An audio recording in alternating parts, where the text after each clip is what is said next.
Class 8 subject maths. Student आज आपका class होगा एक्सरसाइज 1E का क्वेश्चन नंबर 9।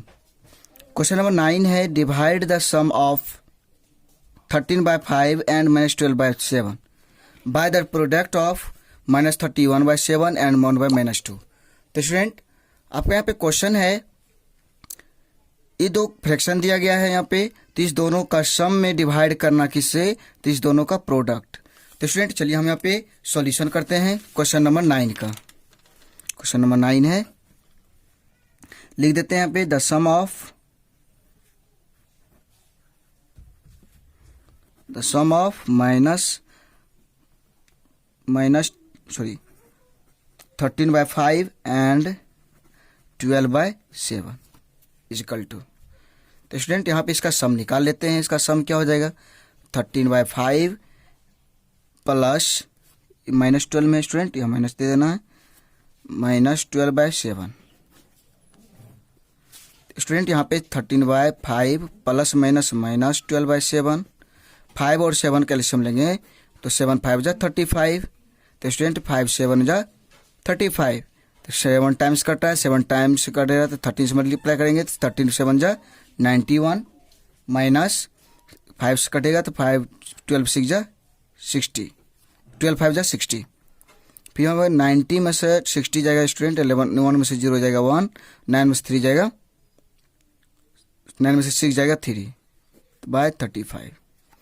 स्टूडेंट ये जो निकल गया इसका सम निकल गया, तो यहाँ पे लिख लेंगे 31/35। फिर निकालते हैं एंड क्वेश्चन में है द प्रोडक्ट ऑफ -31/7 एंड 1/-2। तो स्टूडेंट इसका प्रोडक्ट निकाल लेते हैं। तो -31/7 इंटू 1/-2, क्योंकि प्रोडक्ट का रहा तो मल्टीप्लाई करना है। तो स्टूडेंट देख लेते हैं, इसमें डिवाइड नहीं हो जाएगा, लेकिन माइनस माइनस क्या होगा, कैंसिल हो जाएगा। इसमें कोई कॉमन डिवीजन नहीं है, तो इसमें भी कोई कॉमन डिवीजन नहीं है, तो क्या करेंगे, नॉमिनेटर को नॉमिनेटर के साथ, डिनोमिनेटर को डिनोमिनेटर के साथ मल्टीप्लाई कर लेते हैं। 31 इंटू 1 तो 31/7 इंटू 2 तो 14 हो जाएगा।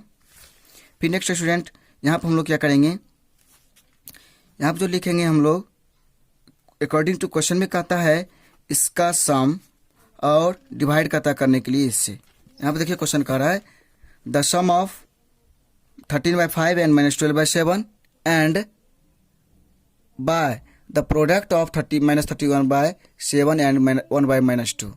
तो स्टूडेंट कहता है इसके सम में इससे डिवाइड करने के लिए, तो इसलिए स्टूडेंट इस दोनों का सम किए तो इतना आया और प्रोडक्ट किए तो इतना आया। तो अकॉर्डिंग टू क्वेश्चन में कह रहा था सम में 31/35 में डिवाइड करता करने के लिए स्टूडेंट 31/14 से।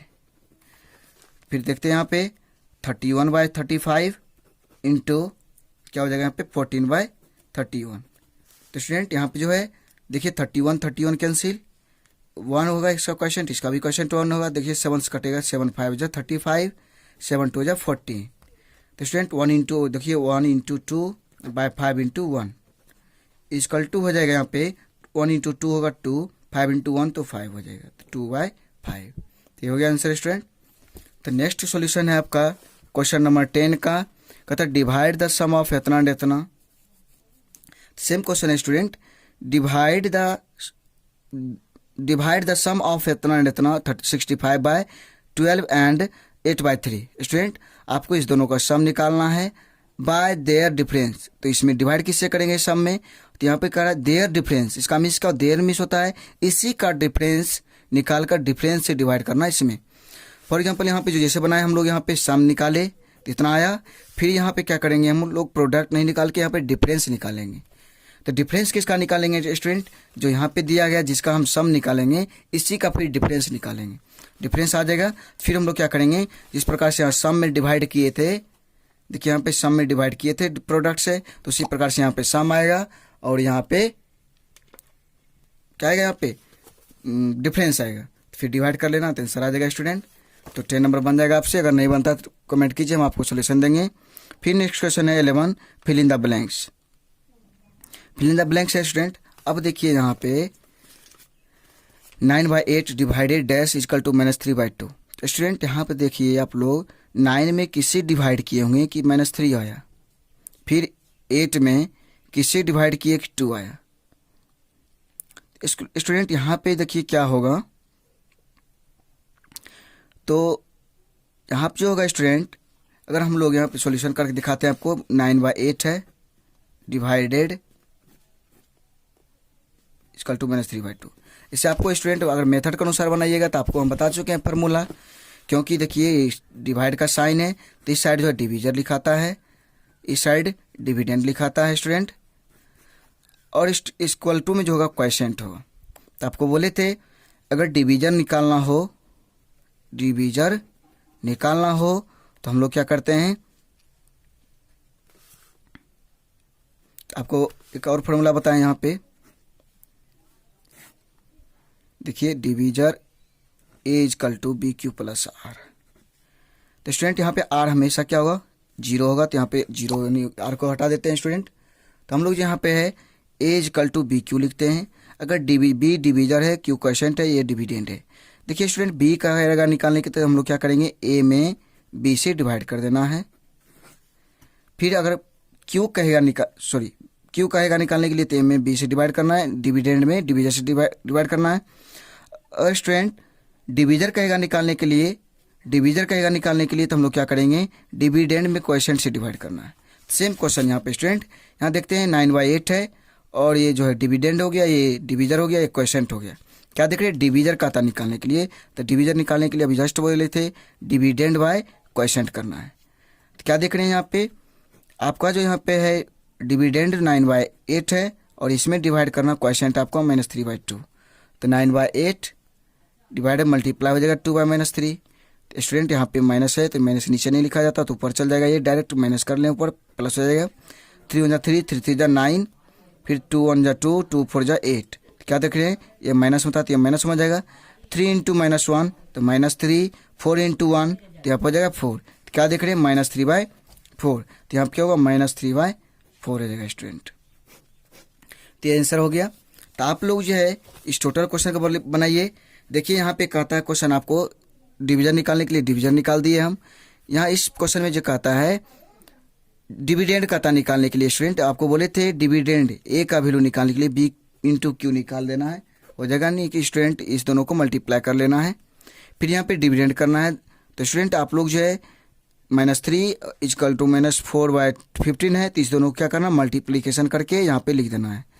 स्टूडेंट यहाँ पे फिर कह रहा है हमको डिविजन निकालने के लिए हम लोग जानते हैं, तो क्या करेंगे, डिविडेंड में क्वोशिएंट से डिवाइड कर देना है, -12 में -6/5 से डिवाइड कर देना है, तो निकल जाएगा स्टूडेंट। तो आप लोग क्वेश्चन को बना। नेक्स्ट क्वेश्चन होगा student, are rational numbers always closed under division. Student इसका कहना है क्या रेशनल नंबर हमेशा डिवीजन के अंदर होता है, तो यहाँ पर हो जाएगा स्टूडेंट नो, फॉल्स हो जाएगा स्टूडेंट, यहाँ पे फॉल्स लिख देना है। फिर नेक्स्ट क्वेश्चन है क्या are rational numbers always commutative under division. Student प्रत्येक रेशनल नंबर का क्या रेशनल नंबर्स हमेशा कम्यूटेटिव प्रॉपर्टी का फॉलो करता है या डिवीजन में रहता है, तो स्टूडेंट यहाँ पे देखते हैं नहीं होता है, क्योंकि यहाँ पे जो हम आपको सॉल्व करके बताए थे क्वेश्चन नंबर 2 में, ये देखिए प्रॉपर्टी था कम्यूटेटिव का ही, बट यहाँ पे क्या हो रहा था स्टूडेंट, कभी ट्रू हो रहा था, कभी फॉल्स हो रहा था, इक्वल कभी हो रहा था, कभी इक्वल नहीं हो रहा था। इसलिए यहाँ पे ऑलवेज का स्टूडेंट ऑलवेज नहीं रहता तो आंसर सही रहता ट्रू, बट यहाँ पे ऑलवेज दिया तो इसलिए क्या हो जाएगा, फॉल्स हो जाएगा। तो नेक्स्ट क्वेश्चन है are rational numbers always associative under division. तो इसमें भी स्टूडेंट वही था, यहाँ पे क्वेश्चन नंबर 3 में ये भी क्या है, एसोसिएटिव प्रॉपर्टी है। इस एसोसिएटिव प्रॉपर्टी में क्या था स्टूडेंट, यहाँ पे कभी फॉल्स भी आ सकता है, कभी ट्रू भी आ सकता है, तो इसलिए यहाँ पे ऑलवेज दिया स्टूडेंट, इसलिए क्या हो जाएगा, फॉल्स हो जाएगा। फिर क्वेश्चन है कैन वी डिवाइडेड 1/0। स्टूडेंट कहता है 1 क्या हम लोग 1 में 0 से डिवाइड कर सकते हैं। तो स्टूडेंट आपको बोले थे कभी 0 जो है कभी डिविजर नहीं होता है, 0 अगर डिविजर करेंगे तो इसका क्वेश्चन इन्फिनिटली आएगा, इसलिए नहीं हो सकता। तो भी क्या होगा, फॉल्स होगा या नो भी होगा। अब फॉल्स दीजिए या नो दीजिए, दोनों एक ही चीज़ है। Thank you student.